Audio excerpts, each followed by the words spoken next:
এ রাজ্যে অবৈধ শব্দটার যেন আর কোনো রাগঢাক নেই। 15 বছর ধরে চলছে অবৈধ টোল প্লাজা, অথচ নজরে আসেনি কারো অবৈধ টোল তোলার অভিযোগ বীরভূম জেলা পরিষদের বিরুদ্ধে। কিছুদিন আগে আমাদের কাছে একটা খবর আছে যে এখানে যে টোলটা নেওয়া হচ্ছে আমাদের মল্লারপুর 1 নম্বর গ্রাম পঞ্চায়েতের অধীনে, সেটা পুরোপুরি বেআইনিভাবে, এবং তার পরিপ্রেক্ষিতে আমরা তাদেরকে একটা নোটিশ করা হয়। ওই নোটিশে তাদেরকে বলা হয়েছিল যে তাদের কাছে কী কাগজ আছে সেগুলো আমাদেরকে অফিসে এসে দেখাতে। অভিযোগ, জেলা পরিষদের টোল আদায়ের কথা মাসরা থেকে ঠাকুরপুরা এবং গণপুর থেকে চাঁদনি মোড় পর্যন্ত, কিন্তু টোল তুলছে গণপুর থেকে চাঁদনি মোড় রাস্তায়। টোল তোলা হচ্ছে না মাসরা থেকে ঠাকুরপুরার রাস্তায়, বদলে টোল নেওয়া হচ্ছে মল্লারপুর গোয়ালাপাড়ার রাস্তায়।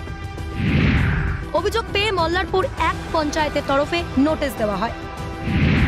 অভিযোগ, সেই নোটিশ উপেক্ষা করেই টোল আদায় করা হচ্ছে। মল্লারপুর 1 নম্বর পঞ্চায়েতের এই অধীন রাস্তাতে তাদের কোনো রকম ট্যাক্স কালেকশনের কোনো অধিকার নেই, এবং তারপরে আমরা তাদেরকে ট্যাক্স বন্ধ করার জন্য, টোল ট্যাক্সটা বন্ধ করার জন্য আমরা নোটিশ করা হয়, এবং তারা সেই নোটিশ নেয়নি।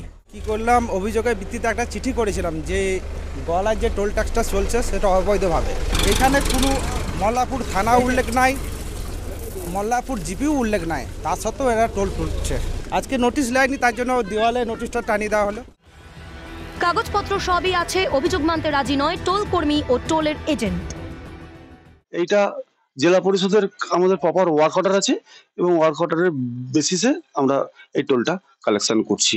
আমরা বলতে পারবো না, ওটা আমাদের কোম্পানি যারা আছে অথরিটি তারাই বলবে, আমরা কর্মচারী। অভিযোগ, 15 বছর ধরে অবৈধ উপায় চলছে, অথচ খোঁজ রাখেনি কেউ। এখানেও কি দুর্নীতির গন্ধ? ভোলানাথ চক্রবর্তীর রিপোর্ট, ক্যালকাটা নিউজ।